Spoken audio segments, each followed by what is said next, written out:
Aujourd'hui est un jour de jeûne et de prière pour nous dans l'Église du Dieu vivant. Et il s'agit bien sûr d'un jeûne volontaire. Il n'est pas obligatoire comme l'est le jour des expiations. Néanmoins, je pense que la plupart d'entre nous ressentent une certaine obligation de jeûner lorsqu'un jeûne est demandé. Et bien sûr, nous ne jeûnons pas pour nous allier contre Dieu. Je pense qu'il est très facile de tomber dans ce piège. C'est pourquoi les gens demandent parfois quel est le but du jeûne. Et je suppose que c'est compréhensible. Le premier but du jeûne est de nous humilier, de confesser nos péchés et de nous rapprocher de Dieu. Mais nous avons des exemples comme Esther, où nous voyons que les gens jeûnèrent pour une situation dans laquelle se trouvait le peuple de Juda, une situation désespérée où la nation aurait pu être totalement anéantie. Nous avons donc ce cas particulier, et les gens jeûnent pour une raison similaire. Mais il est également opportun en ce moment de faire une pause et de regarder en arrière pour voir d'où nous venons et où nous allons et comment nous sommes arrivés ici. Je sais que beaucoup d'entre vous savent qu'il y a 2 semaines et un jour, cela marquait le 40e anniversaire de la mort de M. Herbert W. Armstrong. Vous avez certainement tous entendu parler de lui, mais la plupart d'entre vous n'étaient pas dans l'Église de Dieu il y a 40 ans. De nombreux jeunes sont nés depuis cette époque. Même en remontant 45 ans en arrière, à l'époque où quelqu'un avait 5 ans, la plupart des gens nés depuis n'auraient quasiment aucun souvenir de M. Armstrong, et nous pourrions même remonter jusqu'à 50 ans. Mais nous avons tous été affectés par sa vie et par la façon dont Dieu l'a choisi et utilisé d'une manière très spéciale. Quiconque comprend la vérité des Écritures et de l'histoire ne peut douter que Dieu a utilisé cet homme d'une manière vraiment remarquable, à un moment critique de l'histoire de l'humanité. Et je pense qu'il est important que nous en prenions conscience. Matthieu 24, verset 21, est un verset qui nous est très familier. Vous pourriez peut-être le citer, je n'essaierai pas de le citer maintenant. Dit quelque chose comme « Car alors la détresse sera si grande qu'il n'y en a point eu de pareil depuis le commencement du monde jusqu'à présent, et qu'il n'y en aura jamais. » Et il dit au verset 22, « Et si ces jours n'étaient abrégés, personne ne serait sauvé. » Ce sont les versets 21 et 22 de Matthieu 24. N'est-il pas intéressant de constater que l'expansion de l'Église de Dieu, la véritable Église, et non le soi-disant christianisme qui existe, s'est fait à une époque où cette écriture pouvait s'accomplir. Non pas qu'elle se soit accomplie, mais qu'elle pouvait s'accomplir. Ce n'est qu'au cours de la seconde moitié du 20e siècle que l'humanité pouvait détruire toute chair de la surface de la terre, comme Jésus l'avait prédit, à moins qu'il n'intervienne. M. Herbert Armstrong a vécu à une époque tout à fait unique dans ce sens. Il a vécu 2 guerres mondiales, la Grande Dépression, l'ère de l'automobile, les inventions de la radio, de la télévision et de l'ordinateur, et les voyages en avion. En 1903, les frères Wright ont pris leur premier envol ici même en Caroline du Nord, sur la côte. L'un d'eux a parcouru 120 pieds lors de ce premier vol, en 12 secondes.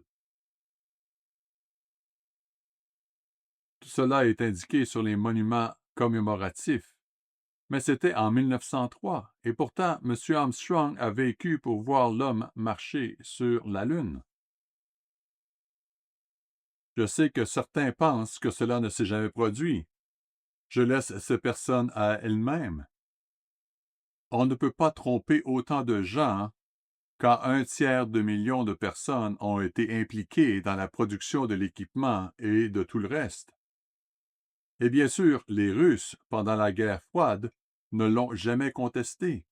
Personne ne l'a jamais fait, aucun gouvernement ne l'a jamais contesté, et c'est remarquable en soi. Néanmoins, il a également vécu pendant le balbutiement de la radio.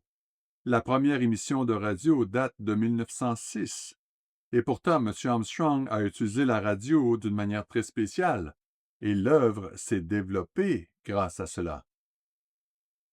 Dans ce sermon, je vais nous rappeler à tous notre héritage, l'époque unique dans laquelle nous aussi vivons, et expliquer pourquoi cela exige une réponse pleine et entière de notre part. Dans un sermon sur la mission de l'ère de l'Église de Philadelphie, M. Armstrong commençait en disant « Cet après-midi, je veux parler de la mission de l'Église de l'ère de Philadelphie, cette Église aujourd'hui. En comparaison avec la première Église, ou de la première ère de l'Église, l'ère de l'Église d'Éphèse, il me semble de plus en plus, au fil des années, que la Bible a été écrite principalement pour l'Église de l'ère de Philadelphie. Ce n'était pas compris jusqu'à présent. La Bible n'était pas encore écrite au début de l'Église, c'est-à-dire pendant l'ère d'Éphèse, la première ère de l'Église. Maintenant, M. Armstrong remonte un peu dans le temps, mais j'aimerais remonter jusqu'au début pour que nous puissions réfléchir au caractère unique de notre époque aujourd'hui, les 100 dernières quelques années environ. Il est intéressant de noter que c'est le 40e anniversaire de sa mort, mais c'est aussi le 100e anniversaire du moment où Dieu a commencé à appeler M. Armstrong. La Bible ne nous donne aucun document écrit avant l'époque de Moïse. Il s'est donc écoulé 2500 ans sans aucun document écrit. Avant cette époque, Dieu travaillait avec des individus d'une manière très personnelle. Il est apparu à certains, comme Adam, évidemment, Noé, Abraham, Isaac et d'autres.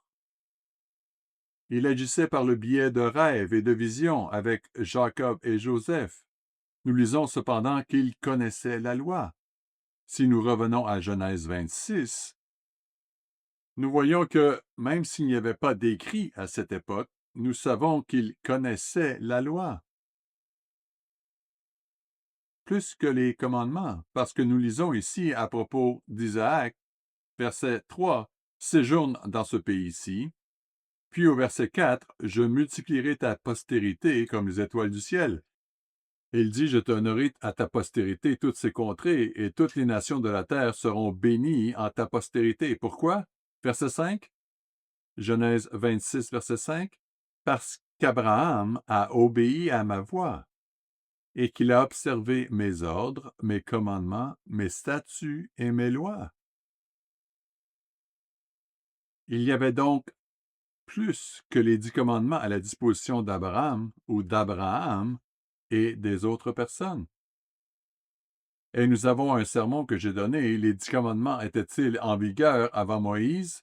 Et vous pouvez le trouver sur notre site web si vous tapez ces mots. C'était en 2018 que ce sermon a été donné, montrant que beaucoup de gens savaient qu'il était mal de tuer, mal de voler, mal de commettre l'adultère. Toutes ces choses étaient bien connues bien avant l'arrivée de Moïse. Mais Dieu œuvrait de diverses manières au cours de ces 2500 ans. Nous pouvons nous reporter à Hébreux 1 et lire les versets 1 et 2. Hébreux 1, versets 1 et 2. Où il est écrit « Après avoir autrefois, à plusieurs reprises et de plusieurs manières, parlé à nos pères par les prophètes, Dieu, dans ces derniers temps, nous a parlé par le Fils. Il l'a établi héritier de toutes choses, par lui il a aussi créé l'univers. » Mais ces premiers mots, après avoir autrefois, à plusieurs reprises et de plusieurs manières, mentionnent les prophètes, mais cela remonte à bien avant, car par des rêves, par des visions, par des contacts directs, Dieu parlait aux gens dans les temps anciens. Mais pendant plus de 2500 ans, il n'y avait aucune trace écrite à laquelle nous puissions nous référer.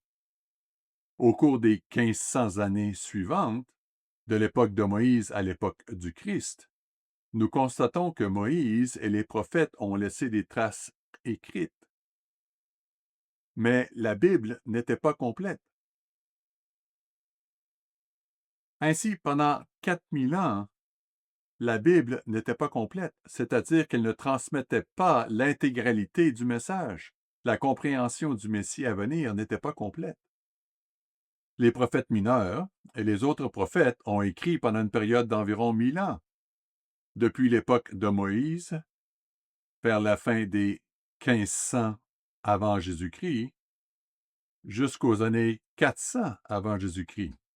Les prophètes mineurs et les autres prophètes ont écrit et consigné diverses choses. Ainsi, l'Ancien Testament n'était pas accessible quotidiennement à l'homme moyen. L'homme moyen ne pouvait pas lire la Bible, comme vous et moi pouvons le faire aujourd'hui. Nous tenons cela pour acquis, comme s'il en avait toujours été ainsi, mais ce n'était pas le cas. Par exemple, si nous nous reportons à Deutéronome 17, nous y trouvons les instructions données au roi futur.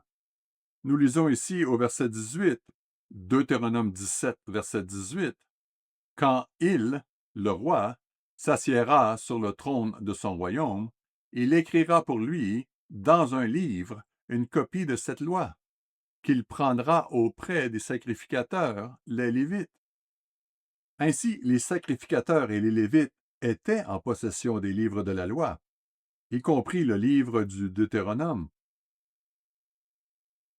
C'est une prophétie qui précède cet événement.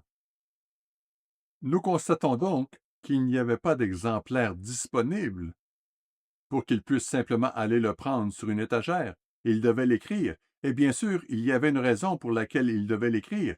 Il aurait pu demander à quelqu'un d'autre de l'écrire. Néanmoins, nous constatons que les sacrificateurs et les Lévites n'ont pas fait beaucoup de copies. Nous pouvons également lire dans Deutéronome 31, versets 10 et 11, et nous lisons cela parfois même lors de la fête. Dans Deutéronome 31, verset 10, Moïse leur donna cet ordre. Tous les 7 ans, à l'époque de l'année du relâche, à la fête des tabernacles, quand tout Israël viendra se présenter devant l'Éternel ton Dieu, dans le lieu qu'il choisira, tu liras cette loi devant tout Israël en leur présence. C'est ainsi que la loi était communiquée à bien des égards. Elle était lue, certes pendant la fête, mais l'ensemble de la loi, au moins le livre du Deutéronome, était lu pendant la fête des tabernacles tous les 7 ans. C'est ainsi qu'elle était communiquée aux gens. Dans 2 Chroniques 34, nous trouvons une autre indication de la rareté de la loi. 2 Chroniques 34. Et nous lirons les versets 14 et 15. 2 Chroniques 34, versets 14 et 15.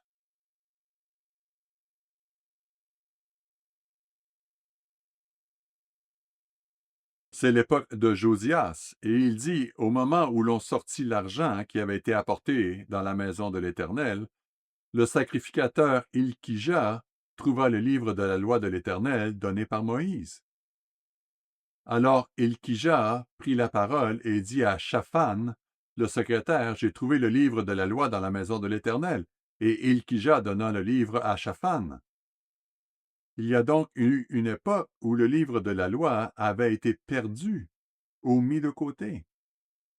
À cette époque, le temple était tellement encombré qu'il fallut le débarrasser de tous les débris.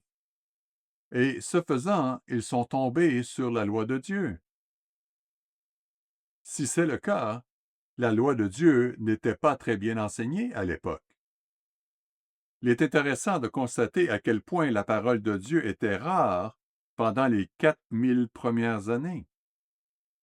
Le fait est que la parole de Dieu n'était pas complète pendant 4000 ans et elle n'était pas lue par l'homme ordinaire. Maintenant, permettez-moi de reprendre le sermon de M. Armstrong. Jusqu'à la fin du 1er siècle, la Bible n'était pas complète. Il n'y avait pas d'imprimerie. Chaque copie devait être écrite soigneusement, lentement, une copie à la fois. à la main et par des copistes. Les copistes n'étaient pas très nombreux. Le commun des mortels n'en a jamais vu une. Une grande partie de la Bible n'avait pas été révélée, en particulier l'Apocalypse, les 3 premiers épîtres de Jean, ainsi que le livre de Jude. Et la plupart des membres de l'Église primitive n'avaient jamais vu ces livres.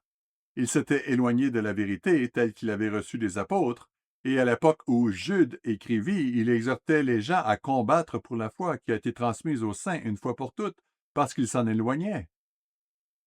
Donc, si nous nous arrêtons et réfléchissons, si nous prenons cette vue à 10 000 ou 30 000 pieds et que nous regardons l'ensemble de l'humanité, nous constatons que pendant 4000 ans, ils avaient une Bible incomplète. L'Ancien Testament était en quelque sorte complet, mais très peu de gens y avaient accès. Lorsque nous lisons que l'eunuque éthiopien possédait un rouleau d'Ésaïe, il devait s'agir d'un homme assez riche ou assez aisé, car le commun des mortels n'avait tout simplement pas accès à ce livre. Il pouvait se rendre à la synagogue pour entendre la lecture du livre, il pouvait même l'ouvrir dans une bibliothèque, mais il n'en avait pas une chez eux sur une étagère, du moins pas le commun des mortels. Lorsque nous arrivons au 1er siècle, à l'époque d'Éphèse, nous constatons que le Nouveau Testament était en cours de rédaction à cette époque. Certains de ces livres ont été écrits dans les années 50 et 60 de notre ère, d'autres plus tard dans les années 90, ce qui signifie que certaines personnes ayant vécu à l'époque d'Éphèse n'ont jamais vu la Bible dans son intégralité. En 135 après Jésus-Christ, l'Église était tellement envahie par ce que nous appelons aujourd'hui le catholicisme qu'il y avait des gens comme Polycrate et Polycarpe qui luttaient pour la vérité contre une Église beaucoup plus grande, l'Église romaine de l'époque. Si l'on considère les choses sous cet angle, on se rend compte que les Juifs disposaient du Nouveau Testament et que les peuples de la Méditerranée en possédaient une partie. Mais il ne s'était pas répandu dans le monde entier comme la vérité peut se répandre dans le monde entier aujourd'hui. Permettez-moi de reprendre à nouveau les propos de M. Armstrong.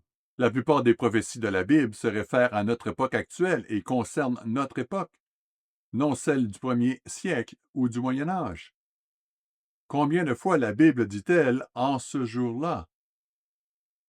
Telle ou telle chose arrivera. En ce jour-là.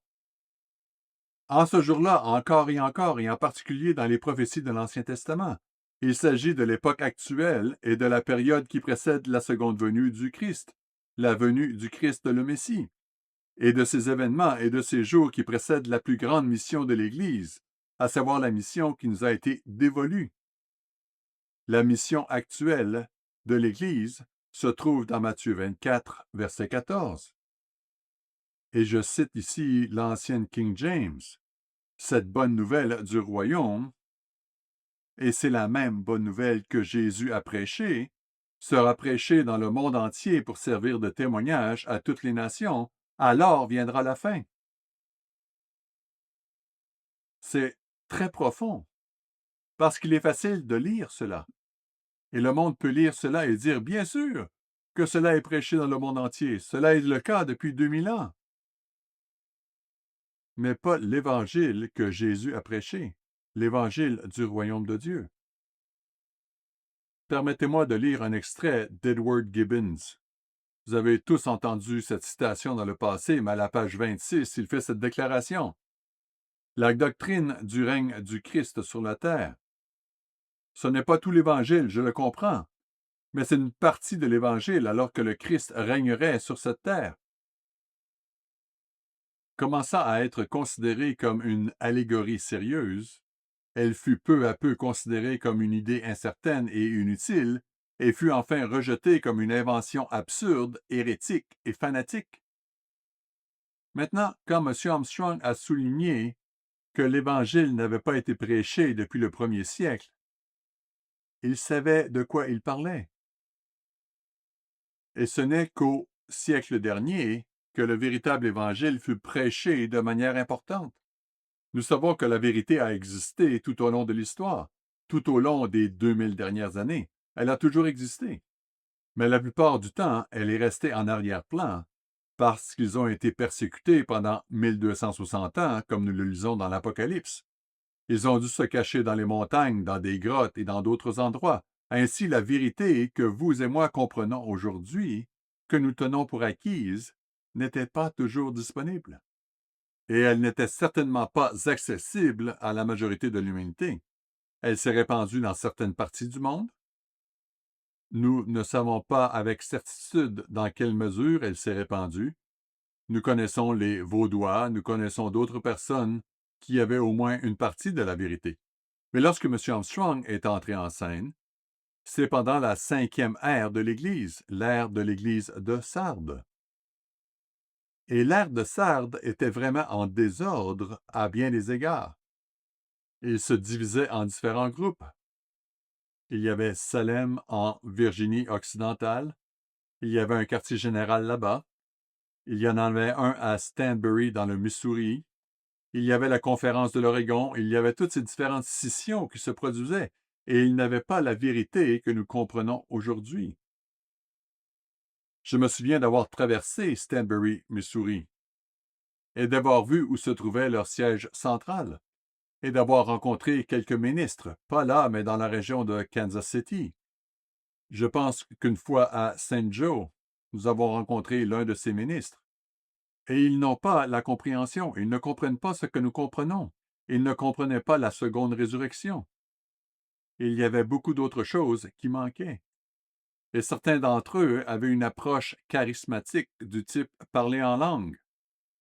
Nous l'avons découvert. Il n'a pas vraiment parlé en langue, mais il a fait une prière lorsque nous l'avons rencontré, très charismatique. Ainsi, M. Armstrong a rencontré beaucoup de problèmes dans ses premières années parce qu'il n'y avait pas la cohérence de la doctrine que nous comprenons aujourd'hui. Comprenait-il les viandes pures et impures? Oui, il comprenait cela. Tout le monde s'y conformait-il? Non. Il comprenait que les jours saints se trouvaient dans la Bible, mais les respectait-il? Non, pas la plupart d'entre eux. Certains d'entre eux les observaient. Les comprenaient-ils? Là encore, la réponse est non. L'ère de Sardes s'est répandue dans le monde entier. Nous avons rencontré certains d'entre eux en Amérique du Sud, en Afrique et ailleurs. Certains d'entre eux observent les jours saints et d'autres non. Mais vous savez, c'est intéressant, pendant toutes mes années dans l'Église, j'ai entendu parler d'autres personnes qui observent les jours saints. Mais je n'ai jamais rencontré quelqu'un qui comprenait vraiment les jours saints comme le plan magistral de Dieu, comme nous le faisons. Peut-être y en a-t-il quelques-uns, mais c'est quelque chose de vraiment révolutionnaire pour l'Église de Dieu. M. Armstrong poursuivit. Les premiers apôtres interrogeaient Jésus sur ce temps. En d'autres termes, le temps de la fin. Ils savaient. Ils étaient quelque peu familiers avec les prophéties, en particulier les prophéties comme celles d'Ésaïe, de Jérémie et d'Ézéchiel, ainsi que les prophètes mineurs, Osée, Amos, Michée, Daniel. Tous ces prophètes, et combien de fois ils ont dit en ces jours-là. Jésus leur dit, si je m'en vais, je reviendrai et je vous prendrai avec moi. Il leur parlait du royaume de Dieu, et il les enseignait dans une parabole. Il ne la mentionne pas ici, mais c'est Luc 19, la parabole des mines, qu'ils devaient aller au ciel pour recevoir le royaume et ensuite revenir, et que nous devions nous occuper ou continuer l'œuvre qu'il nous confiait jusqu'à ce moment-là. C'est facile de lire furtivement tout cela, mais nous devons continuer l'œuvre jusqu'à ce moment-là, jusqu'à son retour. Le 7e chapitre de Daniel parle des 4 bêtes qui se lèveront. Il parle aussi du royaume de Dieu, du gouvernement de Dieu qui sera établi sur cette terre, et du royaume qui sera donné aux saints du Très-Haut. Daniel 7, versets 13 et 14. Daniel 7, versets 13 et 14. Je vais m'y reporter et le lire, car je sais que la plupart d'entre vous le connaissent, mais certains ne le connaissent peut-être pas. Mais lorsque Jésus a dit que le noble devait aller dans un pays lointain pour recevoir pour lui-même un royaume, nous lisons dans la prophétie que cet événement réel s'est déroulé d'une manière prophétique. Daniel chapitre 7, verset 13. Je regardai pendant mes visions nocturnes, et voici, sur les nuées des cieux arriva quelqu'un de semblable à un fils de l'homme. Il s'avança vers l'Ancien des jours, et on le fit approcher de lui. On lui donna la domination. Remarquez, c'est celui qui ressemble au Fils de l'homme, qui se désignait lui-même comme le Fils de l'homme lorsqu'il marchait sur cette terre. Et il va vers l'Ancien des jours, il va vers un autre être là. Et on lui donna la domination, la gloire et le règne. Il a reçu un royaume, afin que tous les peuples, les nations et les hommes de toute langue le servirent. Ce royaume implique tous les peuples, toutes les nations et toutes les langues. Lorsque nous examinons la propagation de l'Évangile par l'intermédiaire de la véritable Église au cours de l'histoire, nous constatons qu'elle n'est pas allée dans des endroits très éloignés. Elle est allée dans la région de l'Europe, de l'Afrique du Nord et du Moyen-Orient dans une certaine mesure, peut-être jusqu'en Inde, mais il y a encore énormément de gens qui n'ont jamais encore entendu parler de Jésus-Christ. C'est pourquoi il est dit ici, verset 14, « Sa domination est une domination éternelle qui ne passera point et son règne ne sera jamais détruit. » Puis au verset 27, il est dit, « Le règne, la domination et la grandeur de tous les royaumes qui sont sous les cieux seront donnés au peuple des saints du Très-Haut. Son règne est un règne éternel et tous les dominateurs le serviront et lui obéiront. » Vous savez, cela n'a pas été généralement compris par les gens aujourd'hui ou au cours de l'histoire. Mais même les prophètes n'ont pas compris ce qu'ils ont écrit. Beaucoup d'entre eux ont rapporté des choses qu'ils ne comprenaient pas. Pensons-nous vraiment qu'Ésaïe, Jérémie et Ézéchiel comprenaient tout ce qu'ils ont écrit? Eh bien, regardez Daniel 12, verset 4. Une déclaration très spécifique ici. Daniel 12, verset 4. Toi, Daniel, tiens secrète ces paroles et scelle le livre jusqu'au temps de la fin. Ferme-le, scelle-le. Plusieurs alors le liront et la connaissance augmentera, ce que nous voyons certainement aujourd'hui. Et ensuite au verset 9, il répondit, « Va, Daniel, car ces paroles sont tenues secrètes et scellées jusqu'au temps de la fin. » Ainsi, les paroles de Daniel, de son livre, ont été scellées et fermées jusqu'au temps de la fin. Vivons-nous au temps de la fin? Oui ou non? Je pense que nous reconnaissons que oui, nous vivons au temps de la fin. Et les quelques 100 dernières années pourraient être incluses dans les temps de la fin et les années qui sont encore devant nous. Nous devons nous poser une question. Jean pouvait-il comprendre ce qu'il a vu et consigné dans le livre de l'Apocalypse? Donc, tout ceci a été conçu, écrit et donné pour un temps encore dans le futur. Peut-être que M. Armstrong comprenait davantage de choses que nous ne le réalisons, que la Bible et tout est orienté vers ce temps. Beaucoup de choses n'étaient pas comprises, et une grande partie n'était pas écrite pendant 4000 ans. Et maintenant, nous constatons que les 2000 dernières années furent marquées par la persécution. Ainsi, le véritable peuple de Dieu a dû se cacher pour la majorité de ce temps jusqu'à ces dernières années.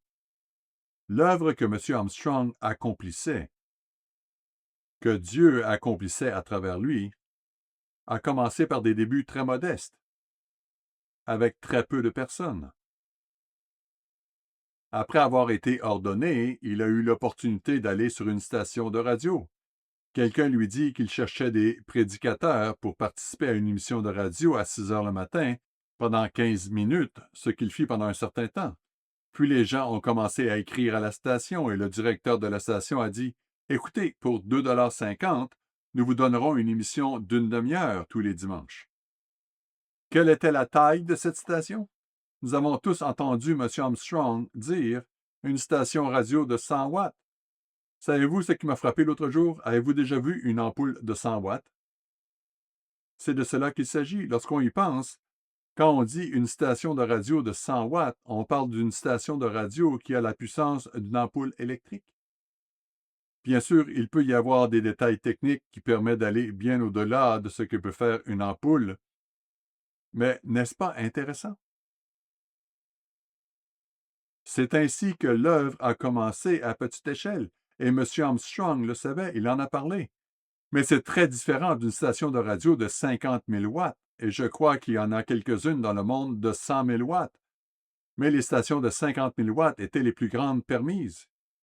Je ne suis même pas sûr que ce soit le cas aux États-Unis ou à l'époque, parce que certaines d'entre elles se trouvaient au Mexique. Quoi qu'il en soit, tout a commencé par une station de radio de 100 watts. L'œuvre s'est développée au point de compter des centaines de congrégations sur tous les continents, à l'exception de l'Antarctique, à travers le monde entier, ce qui n'avait jamais été fait pour autant que nous le sachions. Il n'y a aucune preuve que l'Évangile ne fut jamais répandu aussi loin qu'il l'était au cours du siècle dernier. Des centaines de congrégations sur tous les continents, à l'exception de l'Antarctique. Il y avait plus d'un millier de ministres. Je ne connais pas le nombre exact. Il semble qu'il y en avait environ 1400. Ils n'étaient pas tous à salaire, mais ils étaient environ 1400 à un moment donné. Peut-être que quelqu'un a le chiffre exact à ce sujet. La fréquentation de la fête était d'environ 156, 157, 158 000 personnes à son apogée. Nous ne parlons pas ici des personnes qui écoutaient sur Internet ou par téléphone.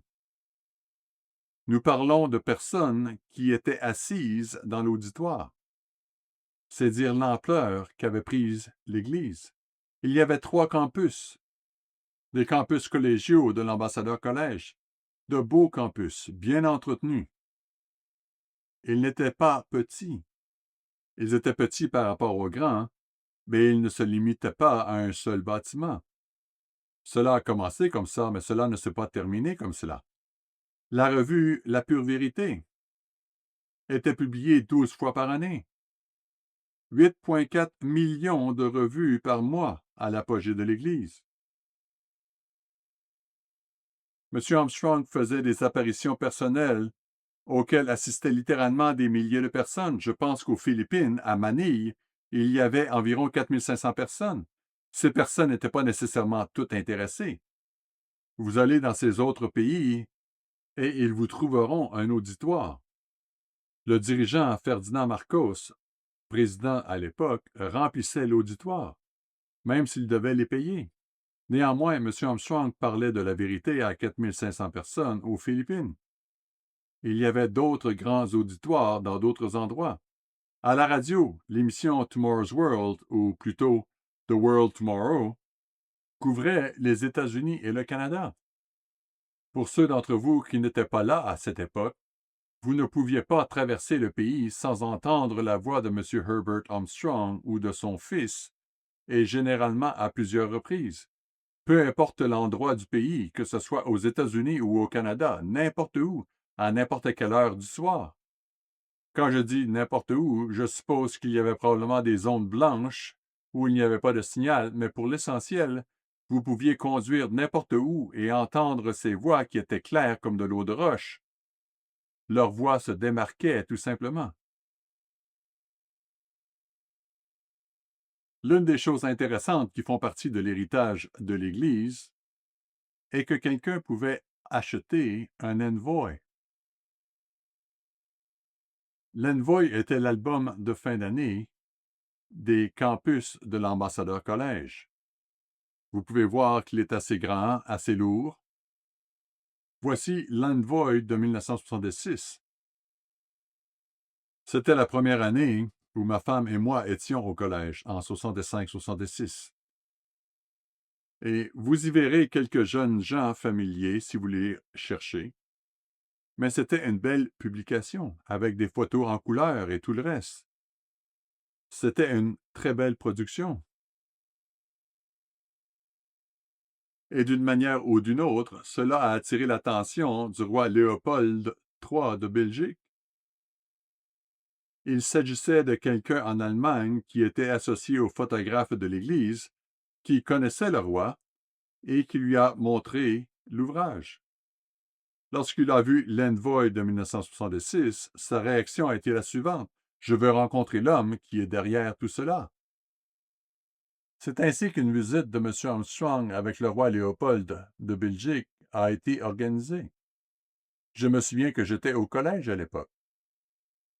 Je ne me souviens pas de l'année exacte, mais c'était vers l'année 1967-1968. Je ne suis pas sûr de l'année exacte, mais c'était vers la fin des années 60.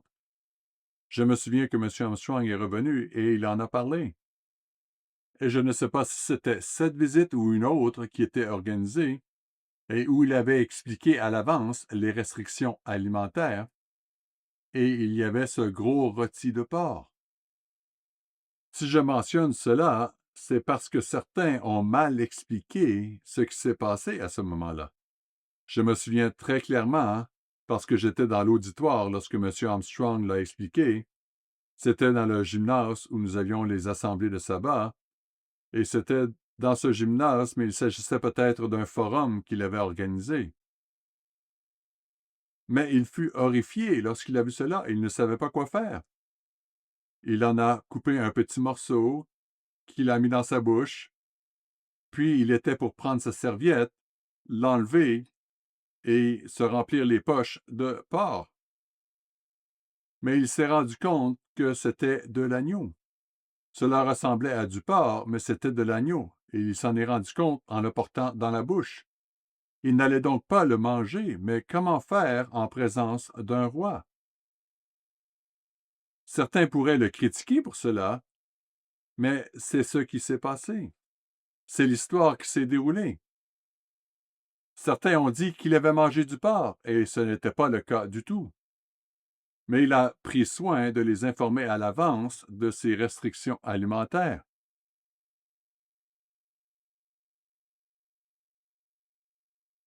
Après avoir vu le roi Léopold, celui-ci avait des contacts avec d'autres dignitaires, et le roi a parlé à d'autres de cet invité intéressant qu'il avait reçu, et d'autres personnes ont alors commencé à inviter M. Armstrong pour venir les voir et leur parler. Il a compris qu'on ne se présente pas devant un roi sans apporter un cadeau, et qu'on ne lui apporte pas un stylo bic ou une photo de soi-même. Vous leur apportez quelque chose de valeur. Ce n'est pas ce qui ouvre la porte. Vous savez, ces gens reçoivent toutes sortes de cadeaux, et ils peuvent acheter tout ce qu'ils veulent. Mais il leur a donné du cristal de Steuben. Ce n'était pas bon marché. Pour le commun des mortels, cela pourrait être cher, mais ce n'était pas un cadeau onéreux à offrir à ces personnes. Il a reçu des cadeaux d'autres personnes, par exemple les pans qu'il a reçus du roi et de la reine de Thaïlande, qui étaient probablement d'une valeur bien supérieure. Mais c'est ce qu'il faut faire. C'est pourquoi, lorsque les mages ont vu le Christ enfant et l'ont rencontré après sa naissance, puisqu'un certain temps s'était écoulé, ils lui ont offert des présents, non pas pour marquer son anniversaire, mais parce qu'il était roi. Certaines personnes à l'esprit étroit ne peuvent pas comprendre ces choses. Mais la nouvelle s'est répandue et il a commencé à voir plus de gens. Il a reçu davantage d'invitations. Permettez-moi de vous donner une courte liste. Il a rendu visite à Menachem Begin, le premier ministre israélien, ainsi que Golda Meir, première ministre israélienne, l'une des trois grandes femmes du XXe siècle. Le maire de Jérusalem, Teddy Kollek, était un ami très proche de M. Armstrong, se sont rencontrés à de nombreuses reprises. Mais il n'y avait pas que les Israéliens. Le président égyptien Anwar el-Sadat, qui a été assassiné plus tard parce qu'il avait fait la paix avec Israël, a invité M. Armstrong. Son successeur, Hosni Moubarak, encore une fois président égyptien, était présent et a vu M. Armstrong. Le roi Hussein de Jordanie en était un autre. Et nous avions d'excellentes relations avec les Jordaniens, avec le roi, avec la reine et d'autres. En Asie, le prince Mikasa, frère de l'empereur Hirohito, ainsi que l'empereur japonais Hirohito, figurent sur la liste de ceux qui ont invité M. Armstrong. Ce dernier a en fait vu 7 premiers ministres japonais au cours des 18 ou 19 ans pendant lesquels il fut invité a rencontré certains dirigeants mondiaux. Pensez-y, 7 premiers ministres japonais. Il a survécu à plusieurs d'entre eux. Ils n'ont pas dû durer très longtemps pour qu'il y en ait autant pendant cette période. En Afrique, il a rencontré le fondateur du Kenya, Jomo Kenyatta, l'empereur éthiopien Haile Sélassié, l'un des deux seuls à avoir porté ce titre d'empereur dans le monde à l'époque, Haile Sélassié et Hirohito. En Europe, au Royaume-Uni, il a rencontré la première ministre Margaret Thatcher, ainsi que le prince Charles de l'époque, aujourd'hui roi, et le roi d'Espagne, Juan Carlos. Et cela ne fait qu'effleurer la surface de toutes les personnes, les rois, les premiers ministres, les dirigeants, les petits dirigeants qui se trouvaient dans le monde à cette époque. Mais le plus important, c'est que Dieu l'a utilisé d'une manière qu'il aurait pu utiliser, je suppose, quelqu'un d'autre, mais il ne l'a pas fait. Il n'aurait certainement pas pu m'utiliser de cette manière. Je ne veux pas limiter Dieu, mais il utilise des gens qui ont certains talents. Et il a utilisé M. Armstrong en raison de ses antécédents, parce qu'il a probablement commencé à travailler avec lui bien avant qu'il ne s'en rende compte. Mais il l'a utilisé pour susciter une ère différente de l'Église, ce que nous croyons être l'ère de Philadelphie de l'Église de Dieu. Lorsque nous pensons aux doctrines qui ont été rétablies, qui avaient été perdues ou oubliées, ou qui n'avaient jamais été comprises, il y a toute une liste. Nous avions l'habitude de dire qu'il y avait 18 doctrines que Dieu avait rétablies par l'intermédiaire de M. Armstrong. C'était un chiffre flou, même lorsqu'il l'a donné. Vous devez décider si c'est une doctrine distincte ou non. Et d'autres doctrines ont été mentionnées à d'autres moments. Mais pensez-y, le véritable évangile du royaume de Dieu. Comme je l'ai lu dans le livre d'Edward Gibbons, l'idée que le Christ reviendrait pour régner sur la terre était considérée comme une hérésie après un certain temps. Pourtant, le véritable évangile du royaume de Dieu doit être prêché dans le monde entier comme témoignage à toutes les nations. Le véritable évangile, ce qu'il est dans son intégralité, vous ne le trouverez pas simplement sous la forme d'un règne millénaire, mais le véritable évangile, c'est la famille de Dieu, le gouvernement de Dieu, quelque chose dans lequel vous devez naître. Et ce tableau d'ensemble n'est pas compris dans le soi-disant christianisme d'aujourd'hui. Il est absent. Il n'est tout simplement pas là. Ils ne comprennent pas le véritable évangile. Et que comprenait-on à l'ère de Sardes? Apparemment, ils ne comprenaient pas autant que nous comprenons aujourd'hui. Le dessein de Dieu pour l'homme, que Dieu se reproduit lui-même, que l'homme peut naître dans la famille de Dieu. C'est quelque chose qui n'est compris par personne d'autre que ceux qui passèrent par l'Église universelle de Dieu ou qui l'apprenaient de M. Armstrong.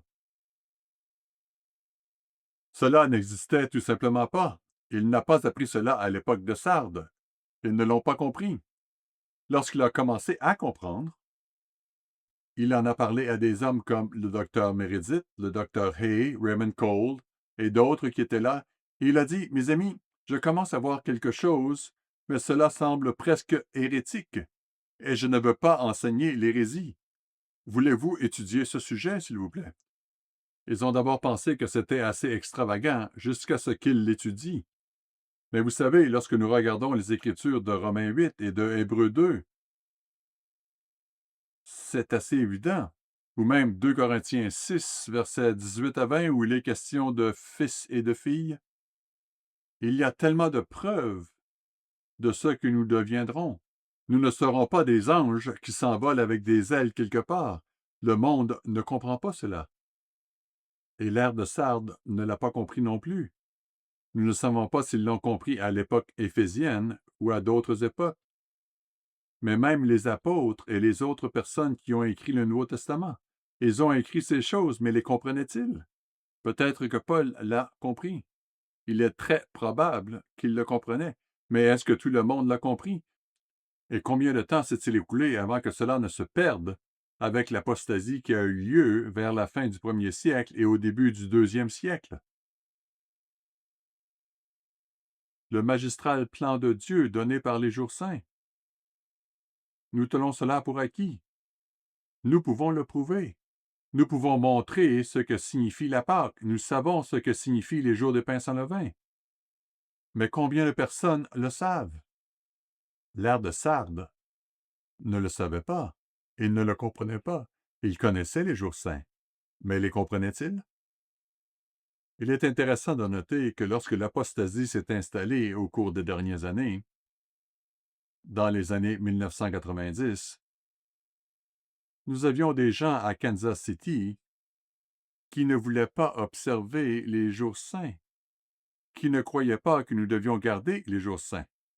Et d'où tenaient-ils certaines de leurs convictions? De l'Église de Dieu du 7e jour. C'est intéressant. Le magistral plan de Dieu, nous le tenons pour acquis. Nous ne devrions pas. Et le gouvernement? Sardes ne comprenait pas le gouvernement. Il ne comprenait pas qu'il s'agissait d'une nomination. Il pensait que c'était par scrutin. Et cela se termine toujours par de la politique et tout le reste. Mais le bon gouvernement, et même M. Armstrong ne le comprit que bien plus tard.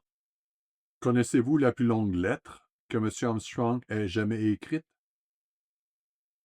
Elle portait sur ce sujet. Pourquoi mon article de 1939 sur le gouvernement était-il erroné? Cette lettre faisait 30 pages. 30 pages. J'en ai une copie quelque part. Nous l'avons peut-être à la bibliothèque. Nous devrions l'avoir quelque part. Elle porte la date du 2 mai 1974. C'est la date à laquelle il l'a écrite. C'est intéressant parce que 21 ans plus tard, jour pour jour, un autre groupe de personnes a choisi le gouvernement contre lequel il avait écrit. Il est parfois intéressant de regarder en arrière, même pour les dates, 3 fois 7. Ils ont choisi la même chose qu'il a passé le plus de temps dans une lettre à essayer d'enseigner le peuple de Dieu, et c'était au sujet du gouvernement. Qui et qu'est-ce que Dieu? La plupart des gens dans le monde pensent que Dieu est une trinité, mais nous comprenons que Dieu est une famille. Jean 1. Jean 1. Jean 1, versets 1 à 3, le dit si simplement. Et pourtant, je sais que j'ai lu cela à des personnes intéressées par l'Église, et ils ne comprennent tout simplement pas. Ils n'arrivent pas à saisir ce que cela signifie.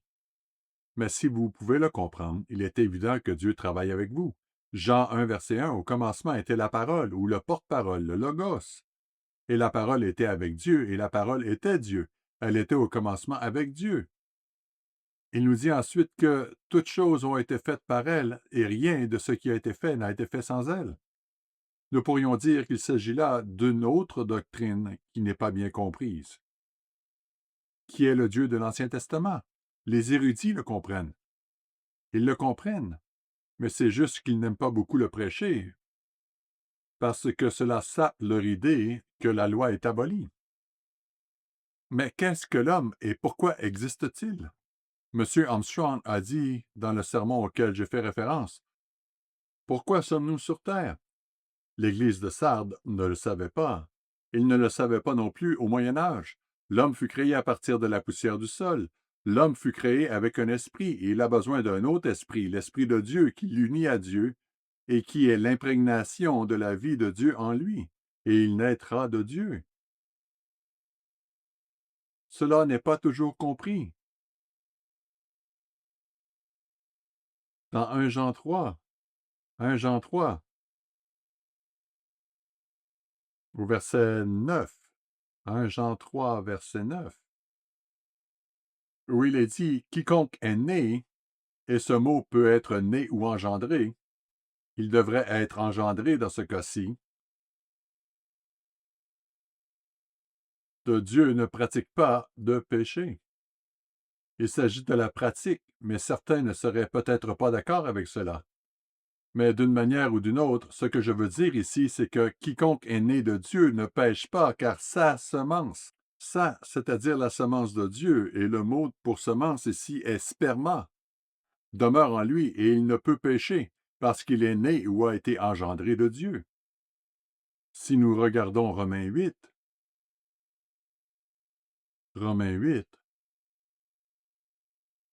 c'est une vérité simple que nous comprenons, mais qui n'était pas comprise avant. Romains 8, verset 14, car tous ceux qui sont conduits par l'Esprit de Dieu sont fils de Dieu. Remarquez, fils de Dieu. Et pourtant, la plupart des gens prennent cela comme une expression figurée. Paul ne pensait pas vraiment ce qu'il disait. Et vous n'avez point reçu un esprit de servitude pour être encore dans la crainte, mais vous avez reçu un esprit d'adoption par lequel nous crions Abba, Père.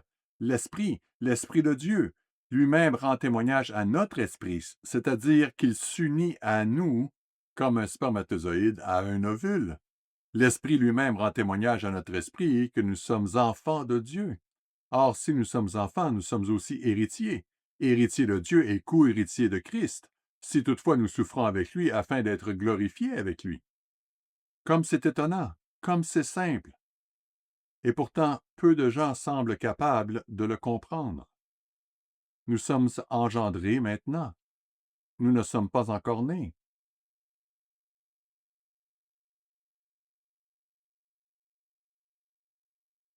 La nouvelle naissance à la résurrection est une autre doctrine. Combien de personnes pensent que naître de nouveau est une expérience émotionnelle ou une expérience de conversion au cours de cette vie? Et pourtant, dans 1 Corinthiens 15, 54, 1 Corinthiens 15, 54 nous dit que le corps mortel doit revêtir l'immortalité. Nous n'avons pas encore l'immortalité. Nous naissons de nouveau à la résurrection, pas aujourd'hui. L'identité d'Israël était connue dans une certaine mesure. M. Armstrong n'a pas été le premier à comprendre cela. Il s'est beaucoup inspiré de Judah's Scepter and Joseph's Birthright de J. H. Allen, et certains l'ont critiqué parce qu'il a emprunté à cela, pour ainsi dire. Mais M. Armstrong a compris que l'identité d'Israël se trouve principalement dans les Écritures, dans le livre de la Genèse et ailleurs, dans 1 Chronique 5.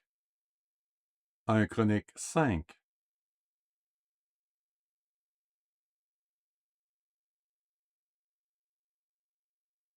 C'est quelque chose qui, à ce jour, n'est toujours pas compris par le monde, excepté vraiment par très peu de personnes.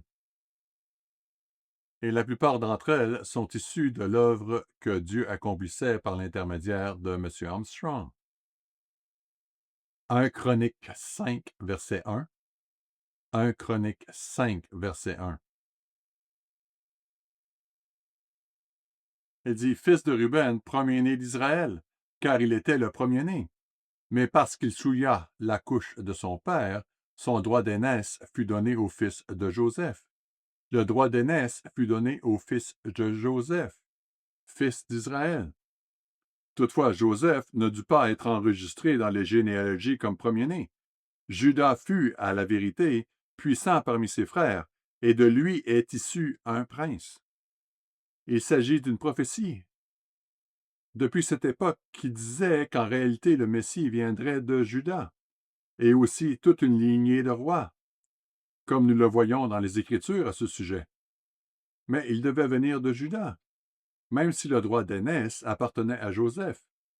Il est étonnant de voir à quel point peu de gens comprennent cela. Ils parlent d'Israël et de Juda comme s'il s'agissait de la même chose. Les Juifs et Israël comme si c'était la même chose. Ce n'est pas compris. Et l'ère de Sardes ne le comprenait pas. Donc, que M. Armstrong ait été le premier à le comprendre, ce qui n'est pas le cas, ou qu'il l'ait simplement, pour ainsi dire, apporté à l'Église, cette doctrine était inconnue de l'ère de Sardes. Et pourtant, nous la tenons pour acquise aujourd'hui. Et bien sûr, nous avons une brochure sur le sujet. Cette identité ouvre notre compréhension de la prophétie biblique. Nous ne comprendrions pas la prophétie biblique sans cette clé de compréhension. La deuxième et troisième dîme. Quelles sont les églises qui comprennent cela? Le but de la deuxième dîme est de nous permettre de célébrer la fête. Nous savons qu'au cours du millénium, la fête sera célébrée. La deuxième dîme est la façon dont Dieu la finance. Et pour ceux qui ont besoin d'aide, comme les veuves et les autres, il y a la troisième dîme. Est-ce quelque chose qui n'était pas compris? Non. Certains commentaires reconnaissent qu'Israël avait 3 dîmes. Mais qui les pratique? Qui les comprend? L'identité de Babylone et de ses filles. Je trouve toujours cela intéressant parce que beaucoup de gens reconnaissent qu'Apocalypse 17 parle de l'Église romaine. Ils le comprennent. J'aime donc poser la question et je leur dis que c'est la question la plus importante que je puisse vous poser aujourd'hui. Si vous savez qui est la grande prostituée décrite dans Apocalypse 17, qui sont les filles prostituées? Et cela leur passe directement au-dessus de la tête. Ils ne comprennent pas. Est-ce que Sardes l'a compris? Je n'en sais rien. Mais ce que nous savons, c'est que cela fait partie de notre héritage et que nous comprenons cela. Nous devons être séparés du monde. Et pourtant, celui qui a conduit l'Église de Dieu à l'apostasie dans les années 1990 a dit « Je n'aime pas être considéré comme une secte. En d'autres termes, je veux être un peu plus grand public, je veux être comme les autres églises. Mais nous devons être séparés, nous devons être saints. C'est ce que cela signifie. » Alors, frères et sœurs, quel est le but de tout cela? Quel est l'intérêt de toutes ces doctrines dont nous parlons ici? Vous et moi sommes bénis d'avoir plus de compréhension que les serviteurs de Dieu n'avaient pendant presque toute l'histoire de l'humanité. Et je pense que lorsque nous considérons les choses sous cet angle, nous devons en conclure que c'est le cas. La Bible n'était pas disponible pour eux. Ils étaient persécutés, ils s'accrochaient. Ils étaient des individus fidèles qui donnèrent leur vie aux flammes en tant que martyrs. C'étaient des gens fidèles et merveilleux, mais avaient-ils toutes les choses que nous avons? Avaient-ils la capacité d'apporter l'Évangile au monde? Cela était réservé à une époque beaucoup plus tardive. Ce n'est qu'au 20e siècle, avec les communications de masse et les voyages tels que nous les connaissons, que les doctrines furent restaurées alors qu'elles avaient été perdues. Dans de nombreux cas, simplement oubliées ou jamais comprises. Ce n'est qu'au 20e siècle et maintenant au 21e siècle que nous avons la bénédiction de disposer d'une quantité considérable de connaissances. Nous pouvons regarder le 20e siècle et constater une ressurgence extraordinaire de la compréhension doctrinale et une croissance des membres sans précédent depuis le premier siècle de notre ère.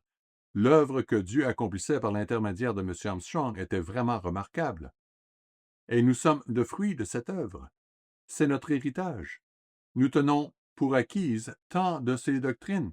Je me souviens à l'époque où j'étais à l'ambassadeur collège lorsque M. Armstrong parvenait à la compréhension de l'esprit dans l'homme. Il savait que nous n'avions pas une âme immortelle. Et trop souvent, nous essayons de montrer ce que la Bible ne dit pas, pendant que nous passons à côté de ce qu'elle dit. Et il a fini par comprendre qu'il y avait quelque chose de différent chez l'homme. Nous n'avons pas une âme immortelle comme l'enseigne le monde, mais il y a un esprit dans l'homme. Nous pourrions nous contenter de citer un passage dans Ecclésiaste 12. Il y a plusieurs passages que nous pourrions citer à ce sujet, mais je me souviens qu'il venait juste de comprendre cela alors que nous étions à l'ambassadeur collège. Ecclésiaste 12, verset 3 dit « Mais souviens-toi de ton Créateur. » Puis au verset 8, « Avant que le cordon d'argent se détache et que le vase d'or se brise, avant que tu ne meures. » Verset 9, « Avant que la poussière retourne à la terre, comme elle y était, et que l'esprit retourne à Dieu qui l'a donné. » Oui, il y a un esprit dans l'homme. Il ne s'agit pas du Saint-Esprit à ce moment-là. Il s'agit d'un esprit dans l'homme qui nous différencie des animaux. Et M. Armstrong a lutté avec cela pendant plusieurs années.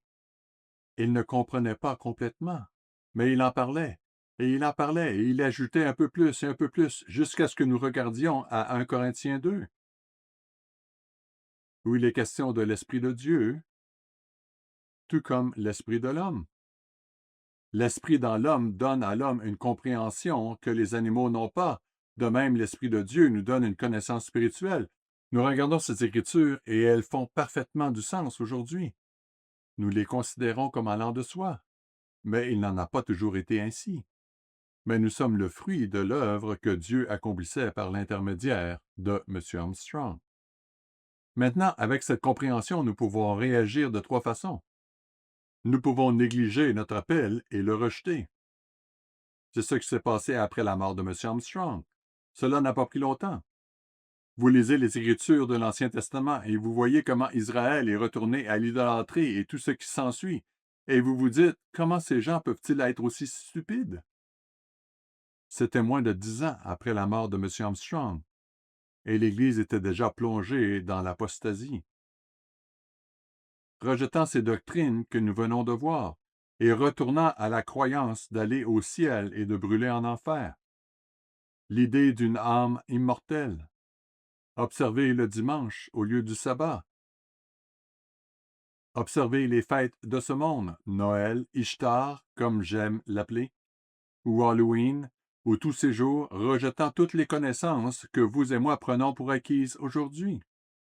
Ils les tenaient pour acquises, puis ils les ont laissées s'échapper. C'est ce qui s'est passé à l'époque, mais cela se produit tout le temps. Dans Matthieu 13, commençons verset 18. Verset 18, il parle de la parabole du semeur, et tout le monde entre dans cette catégorie d'une manière ou d'une autre, si tant est que nous ayons entendu la parole de vérité. Il y a de ceux qui n'ont jamais entendu, donc cela ne s'applique pas à eux. Mais au verset 18, vous donc écoutez ce que signifie la parabole du semeur. Lorsqu'un homme écoute la parole du royaume, remarquez qu'il s'agit vraiment d'un royaume. Et ne la comprend pas, le malin vient et enlève ce qui a été semé dans son cœur. Cet homme est celui qui a reçu la semence le long du chemin. Celui qui a reçu la semence dans les endroits pierreux, c'est celui qui entend la parole et la reçoit aussitôt avec joie. Mais il n'a pas de racine en lui-même. Combien de fois voyons-nous cela? Je me souviens très bien d'une dame qui était si enthousiaste, ici dans la région d'Asheville, si enthousiaste à propos de la vérité. Et, vous savez, dès qu'il y a eu un peu de résistance de la part de son mari ou de sa famille, elle est partie. Verset 21. Mais il n'a pas de racine en lui-même, il croit pour un temps, et dès que survient une tribulation ou une persécution, il ne s'agit pas toujours d'être jeté au feu ou d'être pendu par les bras, mais d'une petite persécution, généralement verbale. À cause de la parole, il y trouve une occasion de chute. Il s'agit là d'une question qui doit nous préoccuper davantage. Verset 22. Celui qui a reçu la semence parmi les épines, c'est celui qui entend la parole, mais en qui les soucis du siècle et la séduction des richesses étouffent la parole et la rendent infructueuse. Oui, les soucis de ce monde, les choses dans lesquelles nous nous laissons entraîner. Il y a tellement de distractions aujourd'hui, la télévision, l'Internet, les médias sociaux, tout cela. Il y a tant de distractions, tout comme le fait de faire sa marque dans le monde, de devenir riche, et tous les divertissements, qu'il s'agisse du sport ou quoi que ce soit d'autre. Nous nous laissons prendre par tout cela, c'est facile, et la rendre infructueuse. C'est une façon de se perdre. Nous pouvons lire dans Matthieu 25. Matthieu 25 et le verset 24. Verset 24. Celui qui n'avait reçu qu'un talent s'approcha ensuite et il dit, Seigneur, je savais que tu es un homme dur, qui moissonne où tu n'as pas semé, qui amasse où tu n'as pas vanné. J'ai eu peur et je suis allé cacher ton talent dans la terre. Voici, prends ce qui est à toi. Voilà, tout est là. Je l'ai caché et je n'ai rien fait. Et quelle fut la réponse du Christ? Au verset 26, son maître lui répondit, Serviteur méchant et paresseux. Tu savais que je moissonne où je n'ai pas semé et j'amasse où je n'ai pas vanné. Il te fallait donc remettre mon argent au banquier, et à mon retour, j'aurais retiré ce qui est à moi avec un intérêt. Il dit donc, ôtez-lui donc le talent et donnez-le à celui qui a les 10 talents. Nous avons aussi la parabole des mines dans Luc 19, qui a la même réponse. En d'autres termes, il dit, je vais partir. Faites des affaires jusqu'à ce que je revienne. Ne vous contentez pas de vous asseoir et d'attendre le royaume. Ne vous contentez pas de vous préparer, de préparer l'épouse. Mais ne faites rien d'autre. La mariée se prépare depuis 2000 ans. Dieu et le Christ attendent de nous que nous fassions quelque chose. Nous pouvons donc négliger notre appel. Nous pouvons nous la couler douce et oublier notre appel et tout perdre à la fin. Ou, deuxièmement, nous pouvons le considérer comme acquis. Nous nous sentons à l'aise, riches et enrichis par cette connaissance, et nous n'avons besoin de rien. Dans Apocalypse 3, cette attitude est décrite. Nous la connaissons tous.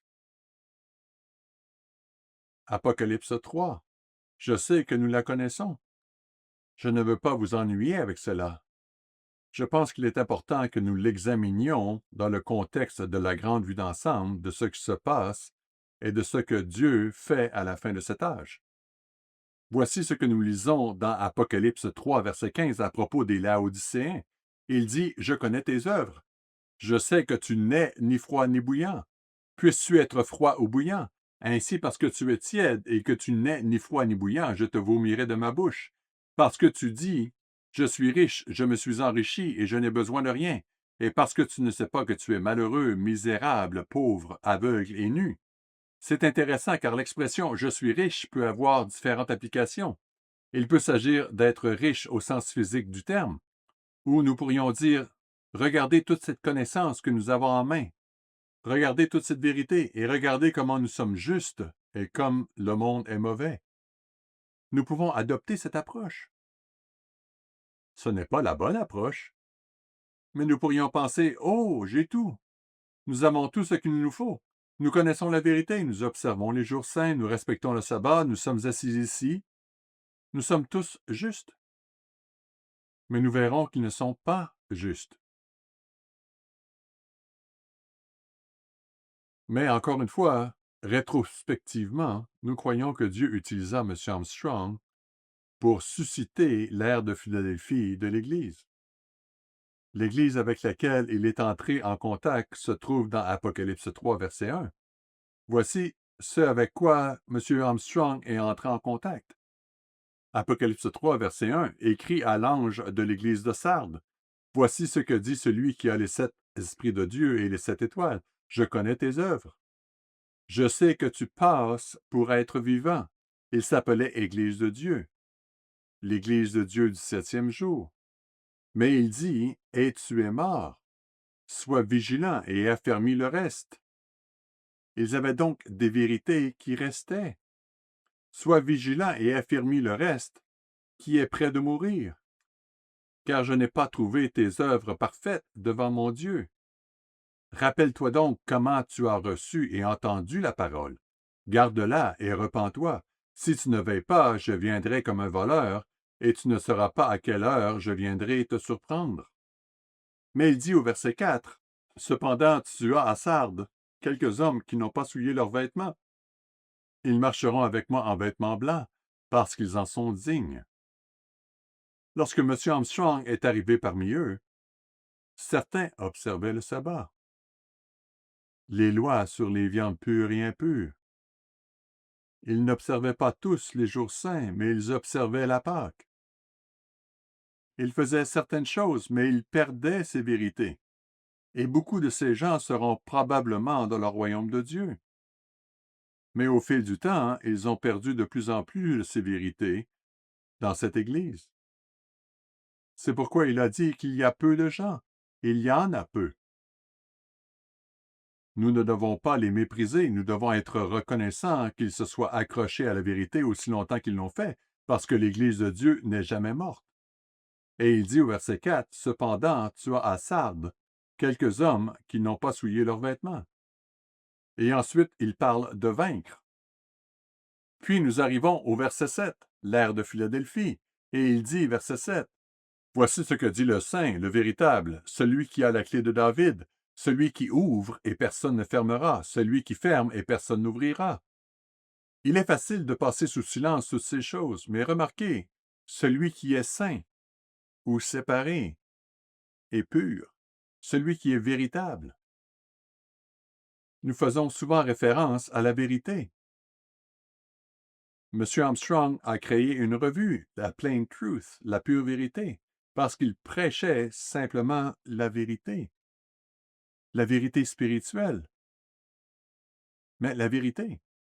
Et il dit au verset 7, « Celui qui a la clé de David, qui ouvre et personne ne fermera, et celui qui ferme et personne n'ouvrira. » De quoi s'agit-il?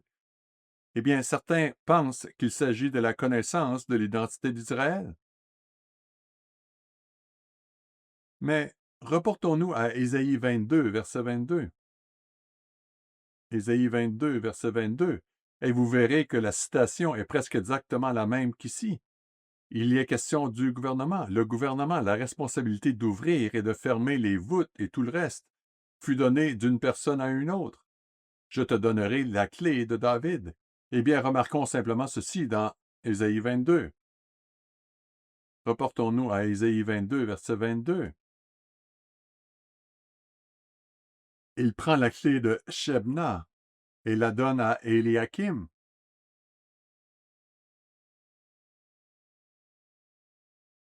Et oui, c'est Éliakim ici.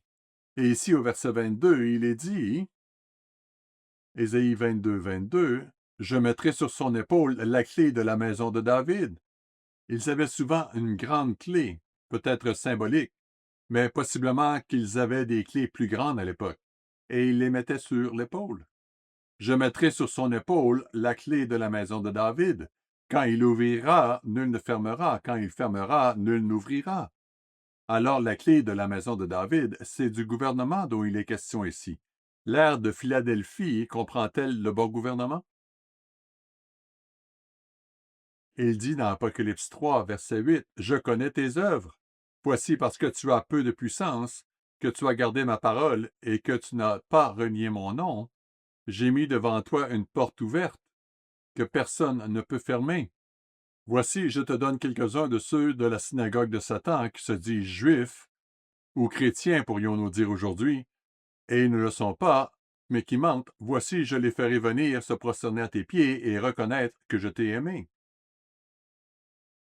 Vous savez, c'était une nouvelle ère, une époque différente de celle que nous venons de lire. William Ramsey a écrit un livre en 1907, je crois, dans la première partie du siècle, intitulé « Les lettres aux 7 églises ». En se référant spécifiquement à Philadelphie et à Laodicée dans ce cas, il dit « Mais il serait erroné d'en déduire que Philadelphie seule, parmi ces 7 villes, avait une porte devant elle. » En d'autres termes, toutes les villes avaient une porte pour prêcher. Chacune de ces 7 villes se trouvait à la porte d'un district. En vérité, chaque église avait sa propre opportunité. Et les 7 églises avaient des opportunités particulièrement favorables qui leur étaient offertes par la situation géographique et la commodité des communications. Mais remarquez, Philadelphie a été choisie parce que, dans son histoire, ce fait, sa relation avec les villes situées du côté proche du plateau central, avait été le facteur déterminant. Elle devait être prééminente parmi les 7 villes en tant qu'église missionnaire. Il suffit de regarder l'histoire depuis le début de l'ère éphésienne, qui était clairement une église missionnaire, jusqu'à Philadelphie, en passant par les époques suivantes pour constater cette explosion de connaissances vers le monde, vers tous les pays du monde, ce qui n'avait jamais été fait auparavant, faire des disciples de toutes les nations. Mais quand on compare Philadelphie et Laodicée, on dit pourquoi Laodicée a-t-elle échoué alors que Philadelphie a réussi à diffuser la langue grecque et plus tard l'Évangile dans les districts immédiats autour. Nous n'avons aucun moyen d'en juger. Nous ne savons pas pourquoi on a parlé de Laodicée de cette manière, mais tel était le cas. Nous ne le savons pas, mais nous savons que c'était le cas. Ils n'ont pas fait ce que Philadelphie a fait. Il est évident qu'à la fin des temps, deux attitudes au moins prévaudront au sein de l'Église de Dieu. Les conséquences de ces deux attitudes sont mentionnées dans les Écritures. Dans Apocalypse 3. Dans Apocalypse 3, verset 10, il est question de Philadelphie, parce que tu as gardé la parole de la persévérance en moi, je te garderai aussi à l'heure de la tentation qui va venir sur le monde entier pour éprouver les habitants de la terre. Je viens bientôt. Retiens ce que tu as afin que personne ne prenne ta couronne. Ensuite, il dit aux Laodicéens, au verset 18, je te conseille d'acheter de moi de l'or éprouvé par le feu. Il s'agit clairement d'une référence à la tribulation, afin que tu deviennes riche, et des vêtements blancs, afin que tu sois vêtu et que la honte de ta nudité ne paraisse pas, et un collier pour oindre tes yeux afin que tu vois. Dieu ne déteste pas ces gens. Il dit, moi, je reprends et je châtie tous ceux que j'aime. Aie donc du zèle et repens-toi. Nous voyons donc une attitude qui consiste à s'accrocher à la vérité, à accomplir l'œuvre de la prédication de l'Évangile au monde en franchissant ses portes ouvertes. Et nous voyons un autre groupe de personnes qui sont tièdes. Le problème, c'est qu'ils sont aveugles. Aujourd'hui, nous pensons que nous sommes le petit troupeau issu de l'époque de Philadelphie. C'est ça que nous croyons. Nous sommes le reste de l'ère de Philadelphie. Cela ne veut pas dire que nous le sommes, parce que Laodicée est aveugle. Je crois que nous le sommes, mais c'est une question individuelle. Quelle est mon attitude? Quelle est mon approche? Et quelle est la vôtre? Il reste à voir comment nous, en tant que corps de Christ, remplissons la mission qui nous est confiée à la fin des temps. Et j'essaie de souligner qu'il y a cette mission, dans un moment unique dans l'histoire que M. Armstrong comprenait, et nous devons aussi le comprendre. Il reste également à voir comment chacun d'entre nous répond à l'appel qu'il a reçu. Nous ne pouvons pas nous fier à l'endroit où nous sommes assis. Je me souviens avoir lu un livre écrit par quelqu'un qui disait que votre billet d'entrée pour le lieu de sécurité, et en fait pour le royaume de Dieu, était votre soutien à cette œuvre. C'est effrayant que les gens pensent ainsi. Ce n'est pas où nous sommes assis, c'est ce que nous faisons. Il y a beaucoup de gens qui ont une attitude laodicéenne parmi nous. Je n'en doute pas. Je ne sais pas qui ils sont, mais je connais la nature humaine. J'espère simplement ne pas être l'un d'entre eux.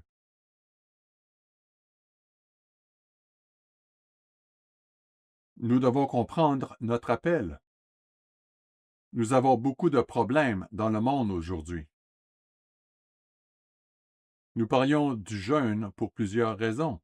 Certains ont suggéré de le faire à l'occasion du 40e anniversaire, d'autres le suggéraient à cause des épreuves et des problèmes que les gens traversent. Lorsque nous appelons à un jeûne, nous nous posons la question du but de ce jeûne. Eh bien, certains ont fait remarquer que nous avons beaucoup de problèmes. Le Myanmar, des frères qui sont déplacés. Certains se cachent littéralement dans les montagnes. Voyez certaines des photos, il y a de la pluie. Vous pouvez qu'imaginer ce que c'est que d'être un sans-abri. Je veux dire, nous avons des sans-abris ici. Ils ont choisi ce mode de vie, je suppose, où ils sont tellement drogués qu'ils ne savent plus ce qu'il en est. Mais au Myanmar, ce sont des gens qui croient comme vous et moi. Et ils se cachent dans les montagnes parce qu'ils ne veulent pas être conscrits, être forcés de se battre ou de mourir, parce qu'ils sont des objecteurs de conscience. Certaines personnes plus âgées, qui n'ont pas l'âge de la conscription, ont dû quitter leur domicile, sans savoir si celui-ci sera encore là à leur retour, et s'installer chez un membre de la famille, où ils sont tous entassés dans une même maison. Sommes-nous prêts à faire cela, frères et sœurs? Sommes-nous prêts à ouvrir notre maison les uns aux autres de la même manière? En Haïti, des gangs armés contrôlent toujours un État en déliquescence, et nos frères et sœurs doivent se réunir en ligne chaque semaine. Ils doivent sortir pour aller chercher de la nourriture à un moment ou à un autre. C'est un État très dangereux dans lequel ils se trouvent, et ce depuis un certain nombre d'années maintenant. M. Christian Orego a fait un rapport sur Cuba. Depuis 2023, il est impossible d'effectuer des visites ministérielles à Cuba en raison de la pénurie de pratiquement tout ce qui est nécessaire. Eau, électricité, nourriture, carburant, etc. Les villes sont complètement sales parce qu'il n'y a pas de carburant pour les camions de ramassage des ordures. Les gens tombent malades et beaucoup meurent en raison d'un manque de soins médicaux et de médicaments. Les hôtels manquent de la plupart des produits alimentaires et les draps ne sont pas nettoyés en raison de la pénurie de détergents et d'eau. Et cela dure depuis 2023, soit depuis 2 ou 3 ans. La Jamaïque se remet encore de l'ouragan Mélissa. La vie continue. Mais pour rappel, dans les zones les plus touchées par l'ouragan, le vent soufflait à 185 milles à l'heure, soit près de 300 km à l'heure, 297 km à l'heure plus exactement. Nous avons appris que le Venezuela connaît une situation de calme tendu, mais beaucoup d'incertitudes quant à l'avenir. Les frères du Venezuela se portent bien, la vie quotidienne se poursuit sans changement majeur, mais ils continuent à lutter pour obtenir des produits de base pour la vie quotidienne, comme ils l'ont fait au cours des 10 dernières années. Nous pouvons nous sentir riches et comblés de biens. Nous avons tellement de choses dans ce pays et dans les autres pays occidentaux. Ainsi, nous avons le Myanmar, Haïti, Cuba, la Jamaïque et le Venezuela. Ils s'en sortent bien pour l'instant. Mais ce sont nos frères et sœurs. Et lorsque vous voyagez dans d'autres parties du monde, vous vous rendez compte que ce sont des gens qui pensent comme nous. Ils ne sont pas des créatures étranges, ils sont comme nous. Notre objectif ne doit pas être d'essayer de faire pression sur Dieu pour qu'il intervienne, de nous liguer contre lui, mais plutôt d'examiner nos propres lacunes. Nous avons de nombreux membres qui ont des problèmes de santé très graves. Même notre congrégation locale ici et de nombreuses congrégations dans le monde, avec des cancers et diverses autres afflictions. Mais nous devons nous rendre compte que pour que les gens soient guéris, pour que ces problèmes soient résolus, nous devons nous assurer que nous sommes en règle avec Dieu. Cela ne veut pas dire que Dieu va résoudre tous les problèmes, mais nos prières seront certainement entendues beaucoup plus volontiers si nous faisons notre part. Nous devons comprendre notre appel. Nous devons comprendre que nous avons besoin de changer, de grandir, de confesser nos péchés et de nous repentir. Nous devons comprendre pourquoi nous sommes vraiment uniques dans l'histoire de l'humanité. Nous arrivons à la fin d'une époque. Vous savez, dans Daniel, je sais que je dépasse mon temps, c'est un peu long, mais pas tant. Mais dans Daniel 9, c'est très intéressant parce qu'il y a un parallèle ici. Dans Daniel 9, verset 2, il dit, Daniel 9, verset 2, « La première année de son règne, c'est Darius ici, moi Daniel, je vis par les livres qu'il devait s'écouler 70 ans pour les ruines de Jérusalem, d'après le nombre des années dont l'Éternel avait parlé à Jérémie le prophète. Réfléchissez-y. Voici Daniel, et il comprend que, selon les prophéties de Jérémie, 70 ans s'écouleraient pour la désolation de Jérusalem, et qu'ensuite elle serait reconstruite. elle n'a pas été reconstruite immédiatement. Mais il a vu ce temps arriver. Tout comme nous voyons la fin d'une époque. Il a vu la fin d'une époque à ce moment-là. Alors, qu'a-t-il fait? Daniel 9, verset 3. Je tournai ma face vers le Seigneur Dieu afin de recourir à la prière et aux supplications, en jeûnant et en prenant le sac et la cendre. Je priai l'Éternel mon Dieu et je lui fis cette confession. Seigneur, Dieu grand et redoutable, toi qui gardes ton alliance et qui fais miséricorde à ceux qui t'aiment et qui observent tes commandements. Verset 5. Nous avons péché, nous avons commis l'iniquité, et nous avons été méchants et rebelles. Nous nous sommes détournés de tes commandements et de tes ordonnances. Vous savez, il priait pour sa nation, il priait pour son peuple. Il ne s'est pas contenté de dire « c'est vaurien là-bas ». Non, il a dit « nous ». Nous n'avons pas fait ce que nous aurions dû faire. Et au verset 6, « Nous n'avons pas écouté tes serviteurs les prophètes. Nous n'avons pas écouté. » Puis il continue et confesse ses péchés, et ensuite il demande à Dieu d'intervenir. Et il dit au verset 18, « Mon Dieu, prête l'oreille et écoute. Ouvre les yeux et regarde nos ruines. Regarde la ville sur laquelle ton nom est invoqué. Car ce n'est pas à cause de notre justice que nous te présentons nos supplications, c'est à cause de tes grandes compassions. Seigneur, écoute. Seigneur, pardonne. Seigneur, sois attentif. Agis et ne tarde pas par amour pour toi, ô mon Dieu, car ton nom est invoqué sur ta ville et sur ton peuple. »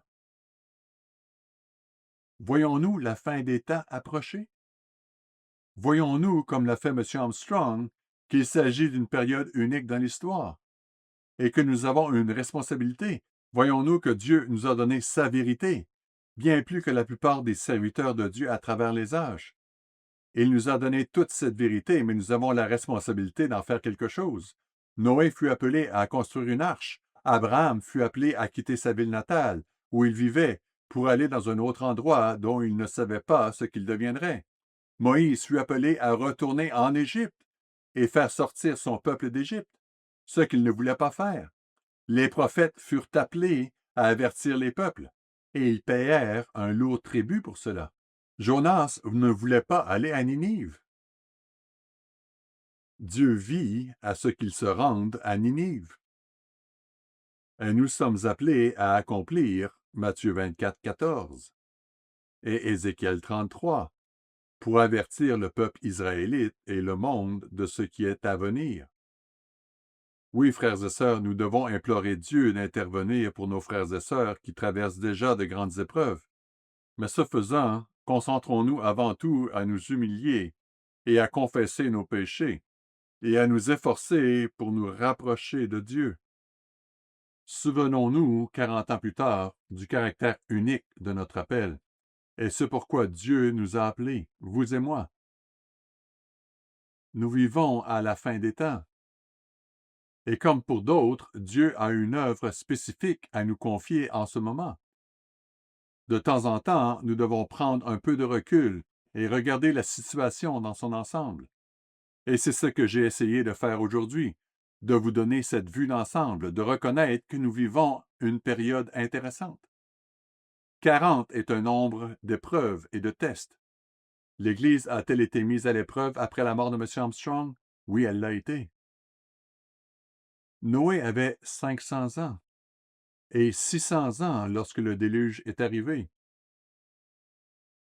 Il semble qu'il s'agisse d'une période d'environ 100 ans. Dieu a commencé à travailler avec M. Armstrong il y a environ 100 ans. Il est mort il y a 40 ans et depuis, nous vivons une période de tests et d'essais. L'année qui commence s'annonce passionnante. Il est difficile de savoir. Je veux dire que nous sommes au dernier jour du premier mois et regardez tout ce qui s'est passé. Je ne vais pas dresser la liste de tout ce qui s'est passé. Nous sommes définitivement entrés dans une période très intéressante. Alors, individuellement et collectivement, occupons-nous des affaires de notre Père.